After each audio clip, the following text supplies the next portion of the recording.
Hi friends, ఈరోజు మా పిన్ని స్టైల్లో మీకు చక్కెర పొంగల్ ఎలా తయారు చేసుకోవాలో చూపిస్తాను, వచ్చేసేయండి.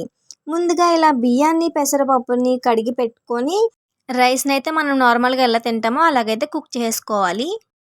ఈ రైస్ అనేది వంచుకోకూడదండి, గంజిని ఇట్లా అట్టేసరిగానే మాత్రమే ఇలా కుక్ చేసుకోవాలండి. చూసారా, ఈ విధంగా కనిపిస్తున్నప్పుడు స్టవ్ ఆఫ్ చేసుకోవాలి.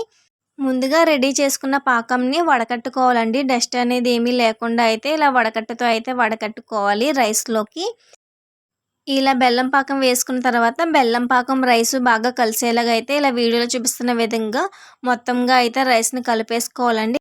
నెక్స్ట్ స్టవ్ మీద కడాయి పెట్టుకొని కడాయిలోకి నెయ్యి అయితే వేసుకొని ఎండు కొబ్బరి ముక్కలు ఇలా చిన్న చిన్న ముక్కలుగా అయితే కట్ చేసుకొని చక్కగా వేయించుకోవాలండి.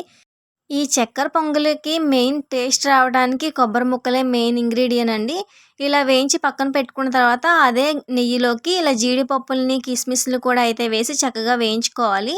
ఇవి వేగుతున్నప్పుడే మనం ముందుగా పౌడర్ చేసి పెట్టుకున్న యాలకులు పంచదార పౌడర్ని అయితే వేసి రైస్లోకి ఇలా కలిపేసుకోవాలండి. ఇది రైస్ వేడిగా ఉన్నప్పుడే కలుపుకోవాలి. ఈ కలుపుకునే గ్యాప్లోని మనకి ఇట్లాగా జీడిపప్పులు అయితే వేయించుకుంటున్నాం కదా, జీడిపప్పుల్లోకి ఇలా కిస్మిస్లు కూడా అయితే వేసి చక్కగా వేయించేసుకోవాలండి.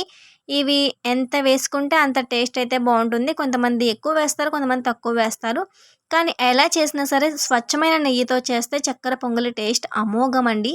ఫైనల్గా కొబ్బరి ముక్కలు డ్రై ఫ్రూట్స్ కూడా వేసి ఒకసారి కలిపేసుకోవడమే, అంతే.